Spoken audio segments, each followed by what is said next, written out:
ఈ శిబిరంలో అన్ని బీసీ సంఘాలు, దాదాపు అన్ని కుల సంఘాలు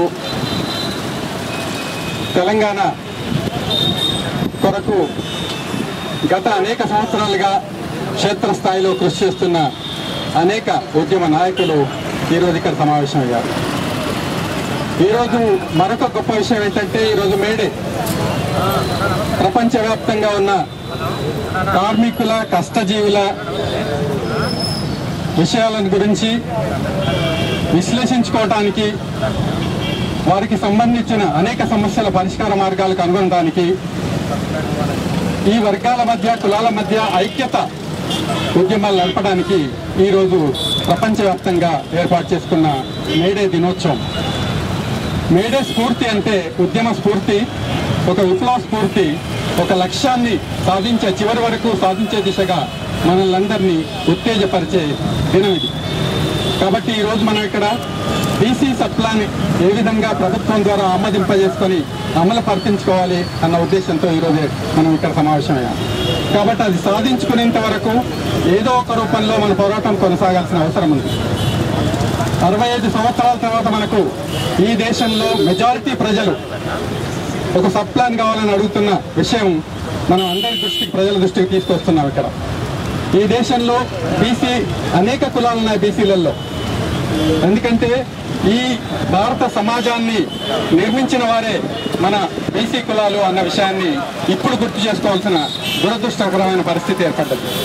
సమాజంలో నాగరికతను నెలకొల్పడానికి ఈ బీసీలోని ఉత్పత్తి కులాలు, సేవా కులాలు, సంచార కులాలు మొత్తము సమాజాన్ని తీర్చిదిద్దే దిశగా సమాజానికి అనేక రకమైన సేవలను, ఉత్పత్తులను అందించి సమాజాన్ని పునర్నిర్మించే క్రమంలో వాళ్ళు పూర్తిగా నష్టపోయారన్న విషయాన్ని మనం ఇప్పుడు అర్థం చేసుకోవడానికి ప్రయత్నం చేయాలి.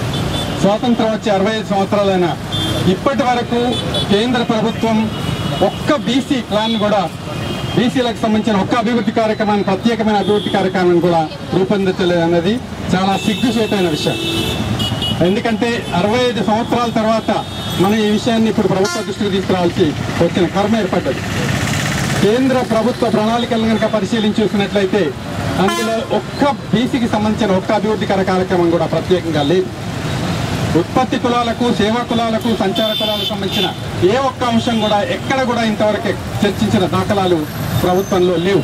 ఇది చాలా ఖచ్చితంగా మనం గణాంకాల రూపంలో ప్రభుత్వ దృష్టికి తీసుకెళ్తాం. ఛాలెంజ్ చేసి చెప్తున్నాం, ప్రభుత్వం ఇప్పటి వరకు ఒక్క ప్రణాళిక కూడా బీసీలకు, ఉత్పత్తి కులాలకు, సేవా కులాలకు, సంచార కులాలకు ఒక్క కార్యక్రమం కూడా వేసింది లేదు. కేంద్ర ప్రభుత్వం ఇప్పటివరకు కొన్ని లక్షల కోట్ల రూపాయలు వెచ్చించింది అనేక కార్యక్రమాలపైన. ఈ లక్షల కోట్ల రూపాయలు అంటే దాదాపు ఇప్పుడు సబ్మిట్ చేసిన 90 బడ్జెట్, దాదాపు 90కి పైగా బడ్జెట్ సమర్పించిందని మన చిదంబరం చెప్పాడు. ఈ 90 బడ్జెట్లలో లక్షల కోట్ల రూపాయల ప్రభుత్వం వెచ్చించింది. ఈ లక్షల కోట్ల రూపాయల్లో బీసీలకు ప్రత్యక్షంగా అందింది, ఒక ప్రత్యేకమైన కార్యక్రమం ద్వారా అందింది ఒక్క కార్యక్రమం కూడా లేదు. అది ఇందులో పొందుపరిచాం. అదేవిధంగా రాష్ట్ర ప్రభుత్వం కేవలం బీసీలు విద్యా సంస్థలు, కొన్ని హాస్టళ్లు, కొన్ని స్కాలర్షిప్లు, కొన్ని సబ్సిడీలు, కొన్ని లోన్లు తప్ప బీసీలకు మొత్తం రాష్ట్ర వ్యాప్తంగా కులాలను ఐడెంటిఫై చేసి, కులాలకు సంబంధించిన సమస్యలను అధ్యయనం చేసి దాని పరిష్కార మార్గాలను చూసింది లేదు. ఇంతవరకు కేంద్రంలో అటు కాకా కలేల్కర్ కమిషన్ కానీ, మండల్ కమిషన్ కానీ రూపొందించిన వాళ్ళ సిఫారసులను కేంద్ర ప్రభుత్వం అసలు ఆమోదించడం జరగలేదు. ఒకే ఒక ఆమోదించిన విషయం ఏంటంటే రిజర్వేషన్లకు సంబంధించిన అంశం. 1995 అంటే దాదాపు స్వాతంత్రం వచ్చిన 50 సంవత్సరాల తర్వాత కేంద్రంలో రిజర్వేషన్ అమలుపరచబడ్డాయి. దాదాపు మొన్న 4-8 సంవత్సరాల కింద సెంట్రల్ ఇన్స్టిట్యూషన్స్లో బీసీలకు రిజర్వేషన్స్, అంటే ఐఐటీలో కానీ ఐఐఎంలో కానీ రిజర్వేషన్లు ఇవ్వడం జరిగింది. అంటే ఎన్ని సంవత్సరాలు బీసీల గురించి ప్రభుత్వాలు అసలు పట్టించుకోలేదు. దానివల్ల బీసీలు అత్యంత వెనుకబాటుకు గురయ్యారన్న విషయాన్ని మేము ఈ రిపోర్ట్లో ప్రభుత్వ దృష్టికి తీసుకురావడానికి ప్రయత్నం చేశాం. అత్యంత హేయమైన విషయం, అత్యంత సిగ్గుచేటైన విషయం ఏంటంటే 11వ పంచవర్ష ప్రణాళికలో ప్రభుత్వం తన అఫీషియల్ డాక్యుమెంట్లో ఏమని మెన్షన్ చేస్తుందంటే బీసీలకు సంబంధించిన గణాంకాలు మా దగ్గర లేవు, బీసీలకు సంబంధించిన సమాచారం మా దగ్గర లేదు, లేకపోవడం వల్ల వాళ్ళకి సంబంధించిన అభివృద్ధికర కార్యక్రమాలను మేము రూపొందించలేకపోయామని ప్రణాళికా సంఘం తన అఫీషియల్ రిపోర్ట్లో తానే స్పష్టంగా తెలిపింది. అంటే దీన్ని బట్టి మనకేం తెలుస్తుందంటే ఈ 25 సంవత్సరాలు బీసీల గురించి అసలు ప్రభుత్వాలు పట్టించుకున్న దాఖలాలు ఎక్కడా లేవని వాళ్ళ నివేదిక ద్వారానే మనకు అర్థమవుతుంది. అదేవిధంగా రాష్ట్ర ప్రభుత్వంలో కూడా మనం మొదటి నుంచి చూసినట్లయితే అటు కేంద్రంలో కాకా కలేల్కర్ కమిషన్, అదేవిధంగా మండల్ కమిషన్, రాష్ట్రంలో అనంతరామన్ కమిషన్ దగ్గర నుంచి మొన్న సుబ్రహ్మణ్యం కమిషన్ వరకు బీసీ కమిషన్లు అనేక వందల రికమెండేషన్ చేశాయి.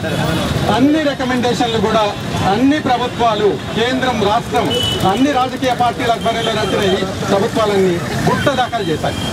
కాబట్టి చాలా సిగ్గుచేటైన విషయం, మనందరం సిగ్గుపడాల్సిన విషయం ఏంటంటే ఇంతమంది జనాభా ఉండి ఇంతకాలం ప్రభుత్వాలను వాళ్ళకి సంబంధించిన ఏ ఒక్క కార్యక్రమం కూడా ప్రభుత్వాలు వేయలేదని తెలిసిన మళ్ళీ కాంగ్రెస్ ను, మళ్ళీ తెలుగుదేశంను, మళ్ళీ ఇప్పుడు తెలంగాణ తెరాసను గెలిపిస్తూ వచ్చాం. కానీ ఏ పార్టీ కూడా మనల్ని పట్టించుకోలేదు. కమ్యూనిస్ట్ పార్టీలు కూడా కులం గురించి మాట్లాడొద్దని చెప్తూ అగ్రకులాల నాయకత్వంలో కమ్యూనిస్ట్ పార్టీలు ఈ దేశంలో పనిచేస్తున్నాయి. వెస్ట్ బెంగాల్లో అసలు రిజర్వేషన్ అమలు లేదు. కాబట్టి సిగ్గుచేటైన విషయం, అన్ని రాజకీయ పార్టీలు ఈ దేశంలో అగ్రకుల పార్టీలే, అన్ని రాజకీయ పార్టీలు ఈ దేశంలో అగ్రకుల నాయకత్వంలో పనిచేస్తున్న పార్టీలే. అన్ని రాజకీయ పార్టీలు టికెట్లు ఇవ్వడం అంటే బీసీలను అడుక్కునే వాళ్ళగా తీర్చిది. టికెట్ల సమయంలో, ఎన్నికల సమయంలో తమ చుట్టూ తిప్పుకొని జీపు జాతరలో హైదరాబాద్ దాకా మనం నిర్వహించి టికెట్లు అడుక్కోవాల్సిన గతి మనకు ఏర్పడ్డది. కానీ ఒక్క విషయం మనం గుర్తించాల్సింది ఏంటంటే మన ఓట్ల ద్వారానే ప్రభుత్వాలు ఏర్పడతాయి. మనం ఓట్లు వేయకపోయినట్లయితే, మనం ఓట్లు వేయనివాడు గెలవడు అన్న విషయాన్ని మనం అర్థం చేసుకున్నప్పుడు కనీసం మన గురించి పట్టించుకునే ప్రభుత్వాలు రావాలని మనం కోరుకోవాలి. దానికి సంబంధించిన చర్యలు ఇప్పటి నుంచే తీసుకోవాలి. ఇది ఆఖరి మోటా కూడా కావచ్చు. ఎందుకంటే ఇప్పుడు భయంకరమైన పరిస్థితులు ఎదురవుతున్నాయి. ఈ ఎల్పీజీ లిబరలైజేషన్, ప్రైవేటైజేషన్, గ్లోబలైజేషన్ వల్ల ముందు ప్రభుత్వ రంగం పూర్తిగా నశించే ప్రమాదం ఉంది. ప్రభుత్వం ద్వారా అందే రాయితీలు మనకు అందాలని మనం కోరుకుంటున్నాం. కాబట్టి ప్రభుత్వాలకు అవకాశాలు లేనప్పుడు ఇక ముందు ప్రభుత్వ రంగ సంస్థలు పూర్తిగా నిర్వీర్యమైన సందర్భంలో అసలు బీసీలకు ఏమాత్రం ప్రత్యేకమైన కార్యక్రమాలు వచ్చే అవకాశం లేదు. ఇప్పుడు బడ్జెట్లన్నీ ఈ మన్మోహన్ సింగ్ గారి నాయకత్వంలో ఆయన ఒక బిజినెస్ మ్యాన్ గా, ఒక సీఈఓగా, ఒక మేనేజింగ్ డైరెక్టర్ గా పనిచేస్తున్నాడు. కానీ ఈ దేశానికి ప్రధానమంత్రిగా పనిచేయటం లేదు. ఎందుకు పనిచేయటం లేదంటే బీసీల గురించి మేము ఈ డాక్యుమెంట్ సబ్మిట్ చేయడానికి వెళ్ళినప్పుడు కులాల వారి బడ్జెట్లు ఉండవు, కులాల వారి అభివృద్ధి కార్యక్రమాలు ఉండవు, కులాల వారి దేశ అభివృద్ధి సాధ్యం కాదని మాట్లాడాడు.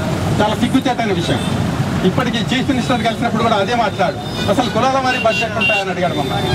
మేము చెప్పాము ఇంతవరకు 65 సంవత్సరాలు ఈ దేశంలో సబ్మిట్ చేసిన అన్ని బడ్జెట్లు అగ్రకుల బడ్జెట్లే అని చెప్పాను. అది కేవలం అగ్రకులాలకు సంబంధించిన బడ్జెట్లే. మీరు అన్ని చూడండి అప్పటి నుంచి ఇప్పటి వరకు. దీనివల్ల ఈ దేశంలో ఎవరు అభివృద్ధి చెందారు, ఏ కులాలు అభివృద్ధి చెందాయి, ఎందుకొరకు 2-3 కులాలు అభివృద్ధి చెందుతూ వచ్చాయి, ఎందుకొరకు వాళ్లే అసెంబ్లీలో ఉంటారు, వాళ్లే పార్లమెంట్ లో ఉంటారు, వాళ్లే సెక్రటేరియట్ లో ఉంటారు, వాళ్లే న్యాయస్థానంలో ఉంటారు, వాళ్లే మొత్తం టాప్ బ్యూరోక్రసీ నిర్ణయీకరణ స్థాయిలో అందరూ వాళ్లే ఉంటారు. నామినేటెడ్ పొజిషన్లు అన్ని వాళ్ళకే ఉంటాయి, కాంట్రాక్ట్లు అన్ని వాళ్ళకే ఉంటాయి. అది ఎక్సైజ్ కావచ్చు, రోడ్ కాంట్రాక్ట్ కావచ్చు, బిల్డింగ్ కాంట్రాక్ట్ కావచ్చు, ప్రతి కాంట్రాక్ట్ వాళ్ళే ఉంటారు. ఎందుకు ఉన్నారని వాళ్ళు చీఫ్ మినిస్టర్ అడిగా. మీరు నార్మల్ గా ఈ దేశం అభివృద్ధి చెందాలి అంటే ఈ దేశంలో మెజారిటీ ప్రజలు అభివృద్ధి చెందినప్పుడే ఈ దేశ అభివృద్ధి సాధ్యమవుతుంది అంటున్నప్పుడు అందరికీ సమాన అవకాశాలు ఎక్కడ లభించాయని చీఫ్ మినిస్టర్ మీదకి అడిగా. కాబట్టి కులాల వారి బడ్జెట్ ఉండదని అనటం అసత్యం. ఇప్పుడు వరకు సబ్మిట్ చేసిన అన్ని బడ్జెట్లు అగ్రకుల బడ్జెట్లే. కనీసం ఇప్పటికైనా కళ్ళు తెరిచి బీసీలకు ఈ సబ్ ప్లాన్ ద్వారా ప్రత్యేకమైన అభివృద్ధి కార్యక్రమాలు రూపొందించాల్సిన అవసరం ఉంది అని చీఫ్ మినిస్టర్ చెప్పాం. అదేవిధంగా ఫైనాన్స్ మినిస్టర్ చెప్పాం, కేంద్రంలో ప్లానింగ్ కమిషన్ చెప్పాం, అన్ని రాజకీయ పార్టీలు కలిసాం, అందరూ కూడా దీనికి సపోర్ట్ చేస్తామని అన్నారు. కానీ కాంక్రీట్ గా యాక్షన్లోకి ఇంతవరకు రాలేదు. రాష్ట్ర ప్రభుత్వం 1,60,000 కోట్ల రూపాయల బడ్జెట్ సమర్పించింది మొన్న. అందులో బీసీలకు సంబంధించింది ఏమీ లేదు. 4,000 కోట్ల రూపాయల ముచ్చి బీసీలకు పడేశారు.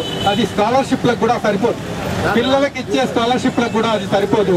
మళ్ళీ స్కాలర్షిప్లు ఇచ్చేటానికి మళ్ళీ ప్రభుత్వం దగ్గర వీళ్ళందరూ ఎడ్యుకేషన్ చేయాల్సిందే, మళ్ళీ వాళ్ళ చుట్టూ తిరగాల్సిందే.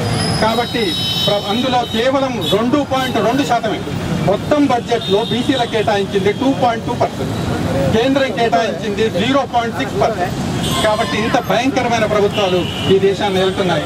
మనం అంతా మేలుకోకపోతే బీసీలు ఇక రాబోయే కాలంలో పూర్తిగా సర్వనాశనం అయ్యే ప్రమాదం ఉంది. ఎందుకుంది అని చెప్తున్నానంటే ఈ దేశంలో బ్రిటిష్ వారి కాలం నుండి మనం చేసే ఈ యొక్క వృత్తులన్నీ ధ్వంసమయ్యే విషయాన్ని మనం అర్థం చేసుకోవాలి. స్వాతంత్రం వచ్చిన తర్వాత ఈ వృత్తులు మరింతగా ధ్వంసమయ్యాయి. ఎందుకంటే మన వాళ్ళు ఎక్కువగా ఆధారపడేది వృత్తులపైన. వీళ్ళు వృత్తులపైన ఆధారపడి ఈ సమాజానికి ఉపయోగపడే ఉత్పత్తులను అందిస్తున్న క్రమంలో చదువుకు దూరమయ్యారు. చదువుకు దూరం కావటం వల్ల స్వాతంత్రం వచ్చిన తర్వాత ఉన్నత చదువులు చదివిన వారికే ఉన్నత ఉద్యోగాలు లభించడం ప్రారంభమైంది. దానివల్ల అప్పటికే మరికన్నా బ్రాహ్మణులు అంటే మొదటి నుంచి మధ్య స్థాయిలలో వాళ్ళ అధికారం వాళ్ళ గుప్పిట్లో ఉంచుకున్నారు. ఆ తర్వాత రెడ్లు, కమ్మలు, వైశ్యులు, రాజులు అందరూ కూడా మనం ఆంధ్రప్రదేశ్ ఎగ్జాంపుల్గా తీసుకున్నట్లయితే వాళ్ళు మొదటగా ఉన్నత విద్య యొక్క ఇంపార్టెన్స్ అర్థం చేసుకొని వాళ్ళు చదువుకొని ఉన్నత ఉద్యోగాల్లో చేరి మొత్తం చివరికి ప్రభుత్వ అధికారాన్ని తమ గుప్పిట్లో ఉంచుకునే స్థితిలోకి వచ్చారు. ఇప్పుడు మనం ఒకటే నిర్ణయించుకోవాలి, మనం బానిసలుగా ఇదే విధంగా కొనసాగుదామా? ఈ స్వతంత్ర భారతదేశంలో మనం బానిసలుగా ఉందని మనం అనుకుంటే దానిలో అవసరం లేదు, దాని గురించి మాట్లాడాల్సిన అవసరం లేదు. ఈ స్వతంత్ర భారతదేశంలో మనం కూడా పౌరులమే. మనం బానిసలుగా కాకుండా స్వతంత్ర పౌరులుగా సమాన అవకాశాలతో సమాన హక్కులతో జీవించాలని మనం అనుకున్నట్లయితే ఇప్పటికైనా ఉద్యమించాల్సిన అవసరం ఉన్నది. ఒక అన్ఫార్చునేట్ థింగ్ ఏంటంటే, మోస్ట్ అన్ఫార్చునేట్ థింగ్, మనం అన్ని ఉద్యమాలు చేసేవాళ్ళం మనమే. నక్సలైట్ ఉద్యమాల దగ్గర నుంచి తెలంగాణ ఉద్యమం వరకు మనమే చేస్తాం. ఫీల్డ్ లెవెల్లో పోరాడేది మనం, ఆత్మహత్యలు చేసుకునేది మనం. అయినా నాయకత్వం మన చేతిలో ఉండదు. ఉద్యమాన్ని వాళ్ళ గుప్పిట్లో వంచుకొని చివరికి ఉద్యమ నాయకత్వం కూడా మన చేతిలో లేకుండా ఈ ఉద్యమ పార్టీలన్నీ కూడా చివరికి అగ్రకులాలకు మాత్రమే మళ్ళీ పంపిణీలో వాళ్ళు కూడా భాగస్వామ్యం వస్తుందన్న విషయాన్ని మనకి తప్పనిసరిగా గుర్తించాలి. ఇది గుర్తించినంత వరకు జై తెలంగాణ ఎన్నిసార్లు స్లోగన్ ఇచ్చినా అది దాని ద్వారా మనకు లభించేది ఏమీ లేదని మిత్రుల దగ్గర మనం గమనించాలి. సామాజిక